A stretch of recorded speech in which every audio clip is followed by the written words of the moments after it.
Ok, bonjour. Ça, c'est une vidéo que je prépare pour les élèves qui n'étaient pas là. Alors, je pense que c'est surtout pour Kyle et Carter. Mais si les autres vont regarder ça, c'est encore mieux.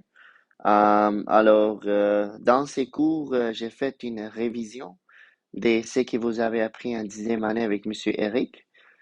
Puis, on a ajouté un peu plus de détails après, OK?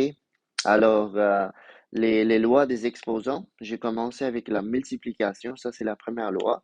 Quand tu multiplies des nombres qui ont la même base, OK? Et qu'est-ce que la loi dit? La loi dit que la base va pas changer, ça va rester C. Mais comment les exposants vont changer et que tu as besoin d'additionner les exposants, OK? Alors ça c'est une loi d'exposants, OK? Malheureusement, ça vous n'avez pas dans la feuille de formule, il faut juste le savoir, OK? Alors un exemple ici est que je suis en train de multiplier, OK? La base change pas, OK? La base ici est 4. Pas besoin de multiplier 4 fois 4, 16. OK, la base ne change pas. La seule chose qui va changer, c'est l'exposant. Mais comment? On les additionne ensemble. OK, alors 2 plus 3, c'est 5. OK? Tu peux faire la même chose. Honnêtement, peu importe la loi, la base va jamais changer. Juste garder ça dans la tête. Mais tu peux aussi faire ça avec des variables. OK, alors même chose, la base ici est 4. Ça ne changera pas, ça reste 4. Je vais additionner mes exposants. Donc, je vais additionner 2x avec 3x. C'est des termes similaires. Je peux combiner ça ensemble. Ça va devenir 5x. OK, et je peux maintenant aussi additionner les nombres ensemble. OK, moins 3 plus un, ça me donne moins 2. OK, alors c'est je pense que vous avez travaillé avec les variables en dixième année, je me rappelle pas. OK, alors ça c'est tout. La deuxième loi, c'est similaire à la première, sauf que cette fois-ci, on divise. Alors, vu que la division est le contraire des multiplications, on va devoir faire quelque chose qui est le contraire des additions, alors soustraction. OK, alors quand tu es en train de diviser les nombres qui ont les mêmes bases. Encore une fois, la base ne change pas. Dans ce cas-là, la base ici est 3. La seule chose qui va changer, c'est l'exposant. Puis comment est-ce que l'exposant va changer? Ben, d'après les lois, je dois les soustraire. OK? Alors, 6 moins 2, ça me donne 4. OK? Même chose ici, la base ne change pas. À vrai dire, la base ne change jamais, peu importe la loi qu'on est en train d'utiliser. La seule chose qui va changer toujours, c'est l'exposant. Encore une fois, vu que tu es en train de soustraire, tu soustrais les 6x. OK? Alors, 6x moins 3x, il me reste 3x. Juste, soyez un peu prudent avec les 5 ici. 5 moins moins 2. OK? Alors, ça fait 5 plus 2 qui va me donner 7. OK? Encore une fois, ça va devenir 5 moins 2 qui va me donner 7. OK? Si vous n'êtes pas très bon avec ces affaires-là, juste mettez-les dans la calculatrice. OK? Prenez pas de chance. Mais je pense que vous êtes quand même bon. OK? Avec ces affaires-là, rendu là, en douzième année. OK. La troisième loi. Qu'est-ce qui arrive quand tu as un nombre, OK, avec un exposant? Mais tu as un autre exposant à l'extérieur. OK? Quand tu as un exposant à l'intérieur et à l'extérieur, encore une fois, la base ne va pas changer, c'est toujours C. Mais cette fois-ci, tu vas devoir multiplier les exposants. OK? Alors, ça va être X fois Y. OK? Alors, si tu as un exposant à l'intérieur et à l'extérieur, c'est dans ces cas-là que tu dois les multiplier. N'oublie pas, la base ne change jamais. OK? Alors, c'est 3. 4 fois 2, c'est 8. Ça va? Pour lui, c'est la même chose, OK? Alors, la base reste 3. Sauf que quand on va multiplier ici, on va devoir multiplier les 2x par 4, OK? Qui devient 8x, mais aussi les moins 1 par 4, qui devient moins 4. OK? Alors, ça, c'est encore une fois, c'est juste de la pratique. OK? J'espère que ça fait un petit peu de sens. La dernière propriété des exposants, elle est un peu intéressante, peut-être vous l'avez pas vraiment vue comme ça, mais je vais juste les présenter comme ça, ok, dans le but de comme vous aider avec d'autres choses, avec des questions qui s'en viennent. Alors, quand tu as une base, n'oublie pas la base C, euh, normalement il a un dénominateur, ok? Parce que C, on pense que c'est un nom entier, mais ça peut être en fraction. Mais si on voit pas de dénominateur en maths, c'est toujours un, ok? Parce que un c'est le seul chiffre qui change pas la valeur. Oui, 20 je peux écrire 20 comme 20 sur un, ça reste 20, ok? Sa valeur ne change pas. Ok, alors, cette propriété-là est quand même intéressante parce qu'il est en train de me dire, quand je switch les numérateurs avec les dénominateurs, alors je mets les 1 en haut, les C en bas, mon exposant va payer les prix, ok? Alors, si tu fais quelque chose comme ça en maths, quelque chose doit payer le prix.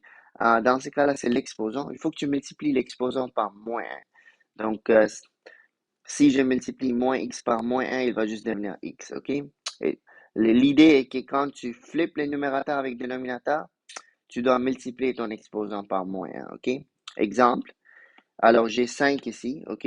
Alors, techniquement, n'oublie pas, il y a un dénominateur 1.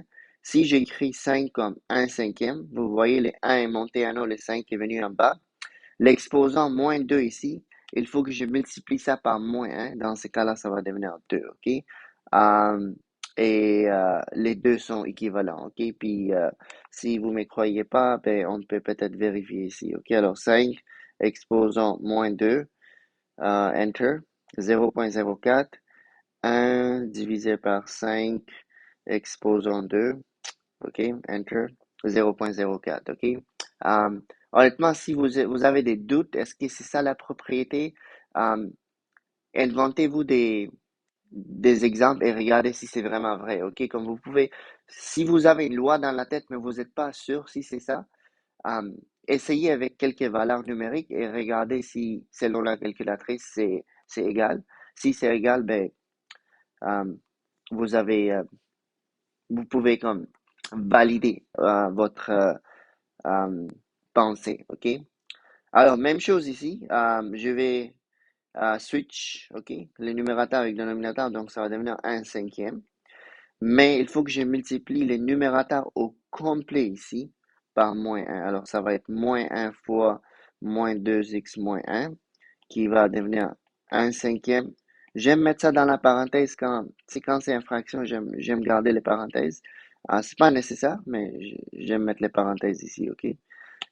Donc, quand je vais multiplier ça par moins 1, ça va devenir 2x plus 1, ok?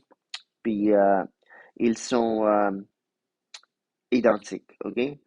Ça, c'est quelque chose de quand même important. J'avais mentionné ça dans les cours. OK, alors je vais ajouter un petit peu de détails. Ça, c'est quand même important parce que quand j'ai présenté la fonction exponentielle, euh, je me demande où, ici, OK? Quand j'ai présenté les fonctions exponentielles, j'avais brisé ça en deux morceaux, OK? J'avais dit que la fonction exponentielle, euh, OK, on a deux possibilités ici, OK, deux possibilités. Soit la base est plus grande que 1, OK, les C est plus grand que 1. Dans ce cas-là, la fonction va monter. Ou bien la base est entre 0 et 1. Dans ce cas-là, la fonction va être décroissante, OK? Puis là, on avait vu ça comme deux choses, deux cas séparés. Alors que maintenant, comme on peut passer de là à là, OK? Sans changer les graphiques, évidemment. OK, je vais vous dire pourquoi bientôt. OK, alors, regardez l'exemple ici. OK, alors j'avais dit que on a dessiné cette fonction. On sait que c'est une fonction décroissante. Pourquoi? Parce que la valeur de C est plus petite que 1. OK, la valeur de C ici est plus petite que 1, donc c'est décroissante. Mais je peux aussi l'écrire comme 3. OK, je flippe le numérateur avec le dénominateur, ça devient 3, exposant moins x. OK, et lui aussi, il va être décroissant. OK, puis pourquoi il est décroissant? Parce que n'oublie pas, la fonction de base, si je compare ça avec la fonction y est égale à 3x, la fonction y est égale à 3x ressemble à ça. Lui, il monte. Mais quand tu multiplies ça par moins 1, ça veut dire que ton b est moins 1. Donc, la fonction va subir une réflexion par rapport à l'axe des y. OK? Donc, cette morceau-là va venir ici. OK, alors, c'est comme si ça va être une réflexion. Alors, cette morceau-là que vous voyez à droite va venir à gauche. OK, puis cette morceau-là ici que vous voyez à gauche va venir à droite. OK? Et ça, c'est Alors, ça, c'est le même graphique qui est ici, OK? Alors, oui, la base ici est plus grande que 1, mais vu que le B est négatif, il subit une réflexion et devient décroissante, OK? Alors, à la base, il était croissante, mais quand tu multiplies, euh, c'est quand tu sais que la valeur de B est moins 1, tu sais qu'il va devoir subir une réflexion horizontale, OK? Le truc qui est à droite vient à gauche, et tout ça, OK? Alors, c'est possible euh, de vraiment voir une fonction exponentielle, comme de changer la base, ok? C'est possible de changer la base. Juste un petit détail, ok? Peut-être un jour ça va être important, mais pour les cours d'aujourd'hui, pas vraiment, ok? Alors, j'espère que ça va. Alors, je vais continuer maintenant. Et là, je vais vous montrer comment résoudre des équations exponentielles, ok? Euh, ok. Alors, avant de faire quelque chose d'un peu plus compliqué, j'avais demandé une question simple aux élèves en classe. Ok, si on va dire j'ai deux exposants 6 euh, est égal à deux exposants x, c'est quoi la valeur de x qui va rendre cette équation vraie? Tout le monde m'a dit que x doit être égal à 6. Ok, ça c'est assez évident parce que là, ce qui est à gauche et ce qui est à droite vont être exactement identiques. Ok? C'est quoi la logique ici? Pourquoi tout le monde dit que x doit être égal à 6? La logique ici est que quand vous avez la même base, pour que l'équation soit vraie, les exposants doivent être les mêmes. OK? Les exposants doivent être les mêmes. OK. Alors, on va utiliser cette logique avec cette question. Vous voyez que j'ai des mêmes bases. OK? Alors, vu que j'ai des mêmes bases, pour que cette équation soit vraie, il faut que mes exposants, OK? Il faut que les exposants soient les mêmes aussi. Donc, je veux que 5x moins 2, je veux que l'exposant en gauche qui est 5x moins 2 soit égal à l'exposant qui est à droite ici, x plus 10. OK? C'est comme si je suis en train de maintenant demander une question pour quelle valeur de x est-ce que ça va être vrai? OK? Puis là, je vais résoudre pour x. Puis ça, c'est pas si pire. OK? Quand tu veux résoudre une question comme ça, le but, c'est d'amener toutes les x à un côté et les nombres à l'autre côté. OK? Alors, rapidement, je vais envoyer le x ici à gauche. OK? Pour que toutes les x soient à gauche. Et le moins 2 qui est là, je vais l'envoyer à droite pour que toutes les nombres soient à droite. OK? Quand le x va venir à gauche, il va devenir moins x. OK? Puis est égal à les 10 n'a pas bougé, il reste 10. Et quand les 2 va aller à droite, il va devenir plus 2, OK? C'est juste une raccourci. Techniquement, on est juste en train de faire plus 2, moins x, OK? Mais avec des flèches, je sais pas. Faites-les comme vous voulez, mais avec les flèches, je pense que c'est un peu plus visuel, OK? Mais la logique est toujours la même, OK? On est en train de faire la même chose des deux côtés de l'équation, OK? Alors là, je vais avoir 4x ici, 12 là-bas. Donc, divisé par 4, divisé par 4, OK? X est égal à 3. Alors, 3, c'est la valeur de x qui va rendre l'équation vraie. Pourquoi? Parce que quand je vais remplacer x ici par 3, 5 fois 3, c'est 15. Moins 2, ça me donne 13. OK? Ça va me donner 2 exposants 13. Mais quand je remplace x ici par 3, 3 plus 10 me donne 13 aussi. Vous voyez alors 2 exposants 13, 2 exposants 13 à gauche et à droite. OK? Alors, qu'est-ce qu'on vient de faire? J'ai le but de résoudre une équation exponentielle, l'étape la plus importante, c'est de s'assurer qu'on a la même base, à gauche et à droite. Si les bases sont pareilles, on peut maintenant dire que j'ai mis trois petits points pour dire comme donc. OK, en maths, trois petits points veut dire donc. Les exposants doivent être pareils. OK? Si les bases sont pareilles, les exposants doivent être pareils. OK, ça c'était un réchauffement. OK? Mais là, ici, ça devient un peu difficile. Ici, malheureusement, je ne peux pas dire que x plus 2 doit être égal à x. Je ne peux pas dire que l'exposant à gauche est égal à l'exposant à droite. OK? Demandez-vous pourquoi. Et pourquoi je ne peux pas faire ça? La raison, c'est parce que il faut que les bases soient pareilles. Si les bases sont pareilles, là, je peux dire que les exposants sont pareils aussi, OK? Mais le problème est qu'un côté, j'ai 4, l'autre côté, j'ai 64. Les bases sont pas pareilles. Alors, qu'est-ce qu'on va faire? On va devoir écrire 64 en utilisant la petite base ici qui est 4, OK? Alors, est-ce que c'est possible d'écrire 64 en utilisant 4 et en exposant? OK. Alors, qu'est-ce que je vais faire? Je vais juste amener ça en bas, OK? La question, honnêtement, c'est est-ce que tu peux écrire la grande base en utilisant ta petite base, OK? Puis là, on va faire des essais-erreurs, OK? Mais 4 exposant 2, c'est 16. Mais je pense que 4 exposant 3, ça va être 64, OK? Parce que 16 fois 3, c'est 64. Donc, c'est possible d'écrire 64 comme 4 exposant 3. Alors, je suis en train de remplacer les 64 que vous voyez ici en bleu par ça. Mais n'oubliez pas qu'il y avait un X dehors, OK? Alors, il y avait un X dehors. Alors, j'ai exactement la même chose que j'ai un OK? Ça, techniquement, c'est 64 et j'avais un X dehors, OK? Puis là, on a vu, euh, je pense que c'est la troisième propriété. Oui, si on a un exposant à l'extérieur et un exposant à l'intérieur, qu'est-ce qu'on fait? On multiplie. Donc, c'est ça que je vais faire ici. OK, alors je vais avoir 4 x plus 2 à gauche, mais ici, je vais avoir 4 3x. OK, tu multiplies les 3 et les x ensemble pour avoir 3x. Maintenant, vu que les bases sont pareilles, je peux dire que, OK, vu que les bases sont pareilles, les exposants doivent être les mêmes. OK, alors donc, x plus 2 doit être égal à 3x. OK, dans le but de rendre ça un peu plus simple ou plus rapide, je vais bouger les x à l'autre côté là-bas. Là, je vais faire un peu moins de travail comme ça. OK, donc ça me donne 2 est égal à 2x. Donc, ça veut dire que si je divise par 2, x est égal à 1, OK? Et on peut même vérifier.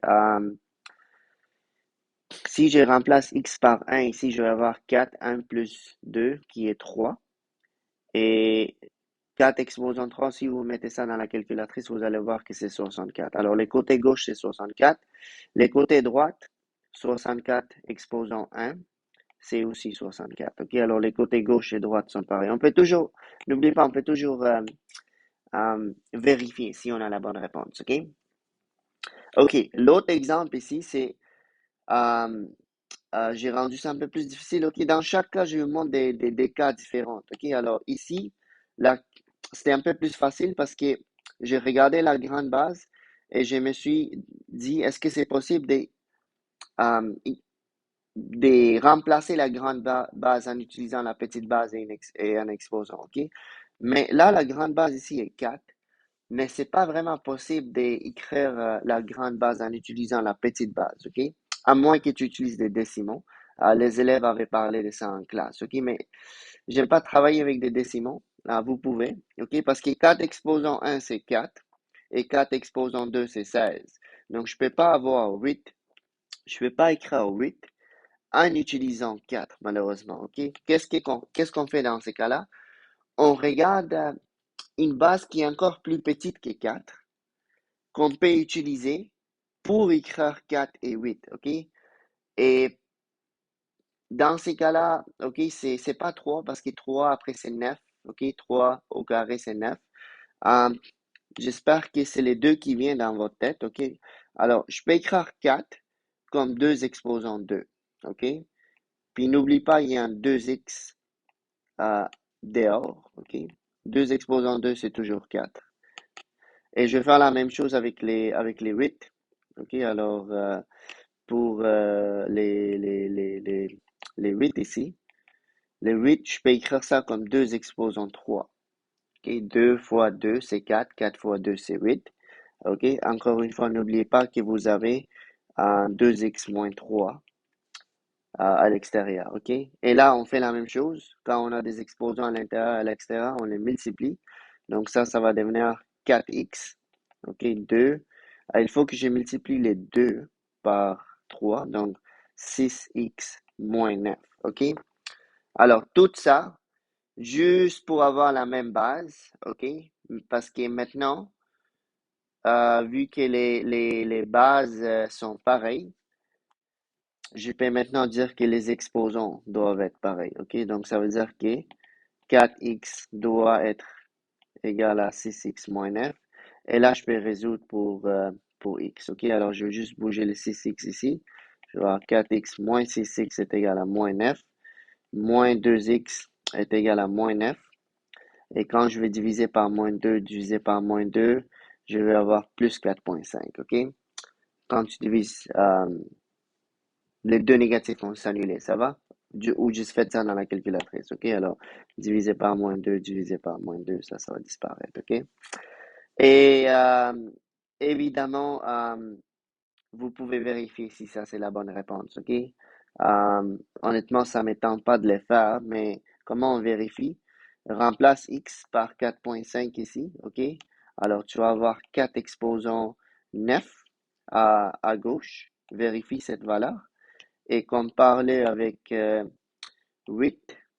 2 fois 4,5, c'est 9. Il me semble que c'est 8 exposants 6 alors, OK? Est-ce que 4 exposants 9 et 8 exposants 6 sont pareils? Regardez dans la calculatrice, mais honnêtement, on va le faire, OK? 4 exposants 9, 8 exposants 6. OK, alors vous voyez 262 144 dans les deux cas, OK? Alors, toujours, n'oublie pas, l'algèbre, on peut toujours valider, OK? C'est ça la bonne nouvelle avec maths. Alors, on peut toujours savoir si on est dans le bon chemin ou non. Dernière question, ou non, avant-dernière question, OK? Alors, ça, les élèves, quand j'avais fait en classe, ils ont compris quoi faire, OK? Le problème est que j'ai 2 et j'ai 8, 1 sur 8. Puis là, le but, c'est d'avoir la même base, mais c'est impossible d'écrire un huitième en utilisant 2. Par contre, c'est possible d'écrire 8 en utilisant 2, OK? Donc, la première étape ici va être de changer les 1 huitième en 8, comme les élèves avaient prévu. Alors, comment on fait ça? Ben, premièrement, je vais juste copier les côtés gauche tel quel. Deuxièmement, je vais switch le numérateur avec le dénominateur. Donc, ça va devenir 8 sur 1, mais on n'a pas besoin d'écrire les 1, OK? Puis, quand tu switches le numérateur avec le dénominateur, c'est ton exposant qui va payer les prix, OK? Il faut que tu multiplies l'exposant complet par moins 1. Et là, tu vas finir par avoir moins x plus 1, OK? Alors, tu vas devoir multiplier ça et ça. Alors là, ça c'est devenu un peu plus facile parce que comme je dis, c'est possible d'écrire 8 en utilisant 2, OK? À vrai dire, on vient juste de le faire, OK? Euh, ici, OK? Donc, comment tu fais ça? La petite base ici est 2, OK? Alors, encore une fois, ça, je vais juste recopier. La petite base est 2, c'est possible d'utiliser la petite base pour avoir la grande base et un exposant. Dans ce cas-là, l'exposant est 3. N'oubliez pas que vous avez les moins x et plus 1 dehors, OK? Et là, on va multiplier, OK? Parce que quand tu as un exposant à l'intérieur et à l'extérieur, tu multiplies. Et c'est ça qu'on va faire. Chaque truc va se faire multiplier, OK? 2x moins 1 est égal à 2 moins 3x plus 3. OK? Maintenant, vu que les bases sont pareilles, OK, les bases sont pareilles, on peut maintenant dire que les exposants doivent être les mêmes. OK? Alors, 2x moins 1, 3 petits points. OK? C'est pas nécessaire de mettre les 3 petits points, c'est juste pour moi. Ça veut juste dire donc. OK? On amène les x à un côté et on amène les nombres à l'autre côté. OK, alors ça va devenir 2x plus 3x est égal à 3 pas bouger, ça reste 3. Le moins est devenu 1. OK, alors 5x est égal à 4. Donc, OK, comment on résout pour x? On divise par 5, divise par 5. Donc, si vous voulez, OK, x est égal à 4 sur 5. C'est une fraction simplifiée. Tu peux pas simplifier plus que ça. Mais si ça, c'est une fraction qui est gentille parce que la valeur décimale est précise, OK? C'est 0,8 pile. Alors, tu peux utiliser la valeur décimale si tu veux, OK? Euh, alors, vous voyez comme on a fait, j'ai vraiment montré cas par cas OK, qu'est-ce qui peut arriver? Si les bases sont déjà pareilles, la vie est belle. Si c'est possible d'écrire la grande base en utilisant la petite base, la vie est belle. Si c'est pas possible d'écrire la grande base en utilisant la petite base, demandez-vous est-ce qu'il existe une plus petite base, OK, euh, qu'on peut utiliser pour écrire la petite base et la grande base, OK? Puis quand on choisit une base, on doit toujours mettre une exposant sur les bases, OK? Toujours, toujours. Finalement, si vous voyez des fractions, on peut switch le numérateur avec dénominateur, avoir un nom entier à la place parce que c'est plus facile de visualiser avec les noms entiers. Et là, c'est la dernière question, c'est la dernière possibilité. Qu'est-ce qui arrive quand tu as une question comme ça, OK? Je ne peux pas écrire 2 en utilisant 3, je veux dire, en utilisant ma petite base qui est 2. Et il n'y a pas vraiment une petite base qui existe que je peux utiliser pour représenter 1 et 2 et 3. Vous êtes peut-être, les élèves en classe ont parlé des 1. Oui, 1, c'est une plus petite base, mais 1 exposant n'importe quoi, OK, reste 1, n'est-ce pas? Comme 1 exposant 100, c'est juste 1 fois 1 fois 1 fois 1 fois 1 fois. Alors, 1, c'est pas un bon choix parce que 1, peu importe quoi l'exposant que tu mets sur 1, ça reste 1, OK? Alors, ça, c'est une question impossible à résoudre, OK? Ben, impossible à résoudre pour le moment, OK? Mais on peut les faire graphiquement, OK? Alors, il y a deux façons de les faire graphiquement. Euh, la première méthode, c'est d'esquisser les fonctions, comme on a fait avec le truc des racines carrées, OK? Alors, je vous ai déjà montré cette technique plein de fois, OK? Alors, je vais vous montrer deux façons. La façon la plus simple que j'aime le plus, c'est que tu as à gauche de ton égalité, ça va être ta première fonction. Alors, ma première fonction ici, c'est 2, x exposant 1, OK? Et ce qui tu vois à droite de ton équation va être ta deuxième fonction. Alors, y2 va être 3 moins x plus 5, OK? Trace, qu'est-ce que j'écris dans les notes de cours? Alors, je vais copier ça, OK? On va, OK, trace les deux fonctions sur Desmos ou ta calculatrice graphique, mais Desmos va être plus vite. Et regarde les coordonnées.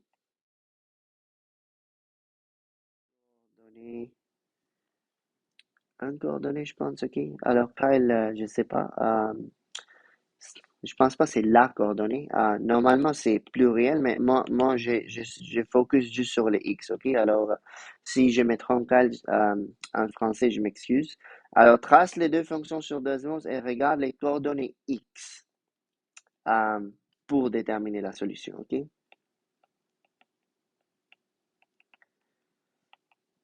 Qu'est-ce que je vais dire par ça? Ça a toujours été comme ça, OK? Si je vous ai enseigné en 10e année, j'aurais montré ça avec des fonctions linéaires. L'année passée, je pense qu'on a fait ça avec des racines carrées. Euh, cette année, on a fait ça avec la racine carrée. Ça, c'est une façon plus rapide de le faire, surtout si tu as droit d'utiliser Desmos, OK? Dans les devoirs, oui, mais je vais te montrer comment faire ça dans la calculatrice graphique, OK? Alors, on commence avec Desmos. J'ai déjà tracé les deux fonctions, OK? Ça, c'est la bonne nouvelle. J'ai tracé la fonction en rouge ici et en bleu ici. Et là, je regarde, point d'intersection veut dire où est-ce que les deux graphiques se croisent. Ils se croisent ici. Moi, je cherche la valeur de x qui rend cette équation vraie, n'est-ce pas? Donc, je vais regarder la coordonnée x qui est 2,679. OK, les coordonnées x ici, c'est 2,679. Alors, la réponse, c'est, OK, ici, x est environ 2,679. OK? Votre calculatrice, vous pouvez faire ça dans votre calculatrice. Vous allez utiliser Second Trace, euh, mais ça peut être un peu compliqué. OK? Votre calculatrice, honnêtement, il est très, elle est très bonne pour déterminer les zéros. Alors, à la place de tracer ces deux fonctions séparément et regarder où est-ce que les deux vont se croiser, c'est juste mieux d'avoir un zéro, comme exactement comme on a fait avec la racine carrée. Alors, qu'est-ce que tu peux faire? Ok? Tu peux bouger les 3, ok, à droite. Donc, ça va devenir moins 3. Les exposants vont rester les mêmes. Et là, tu vas avoir cette équation, ok? Alors, trace la fonction y est égal à 2 exposant x plus 1 moins 3 moins x plus 5, ok? Tout ce que j'ai fait est que j'ai bougé les 3 ici, ok?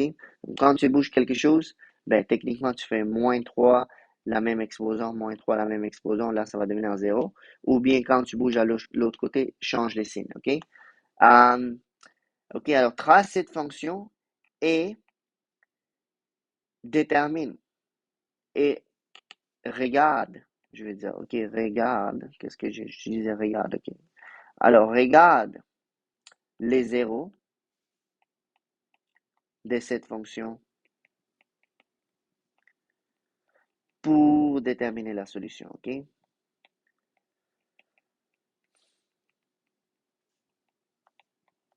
Ça, c'est un peu plus facile de le faire sur la calculatrice graphique, ok. Juste trace cette fonction, joue un peu avec l'échelle. Une fois que tu vas voir les zéros apparaître sur ton échelle, second trace 0, choisis l'option 0. Ou si la calculatrice est en anglais, c'est zero. Si la calculatrice est en français, c'est second trace racine, ok? Après left bound, right bound, oui. Alors, à gauche de ton zéro, à droite de ton zéro, ok? Je vais pas perdre votre temps avec ça. Si vous avez des questions, venez me demander en classe, ok? Alors, je vais juste enlever ces deux fonctions, puis là, je vais vous montrer l'autre fonction, ok?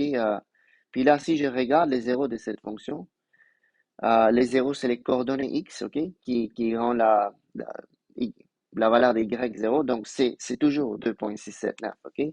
Alors, la valeur ici, c'est ici, x est environ 2,679, ok. Ça va toujours être environ, ok. Alors, je sais que Desmos montre euh, ça comme si c'est une valeur précise, mais Desmos ne peut pas me donner, je pense, plus que 3 chiffres après la virgule. Ok, alors honnêtement, quand c'est impossible d'avoir la même base, ok, c'est impossible d'écrire ça dans la même base, la réponse va toujours être un nombre laid. Ok, alors ça va toujours être une valeur approximative. Ok, alors j'espère que ça fait du sens. La question 7 est plus une question bonus. Ok, j'avais enlevé ça dans la classe parce que ça, c'est une question où vous allez devoir résoudre les problèmes comme ça en utilisant votre calculatrice. Ok, et si vous avez le problème avec la calculatrice, ben, venez me voir en classe. Ok, alors pour pas rendre la vidéo trop longue, je vais arrêter ici. J'espère que ça a aidé. Si jamais vous êtes coincé, ben vous pouvez reculer, ok, reculer, regarder la partie qui vous a mélangé un peu, et évidemment, si vous avez des questions, venez me voir, ok? Bonne chance.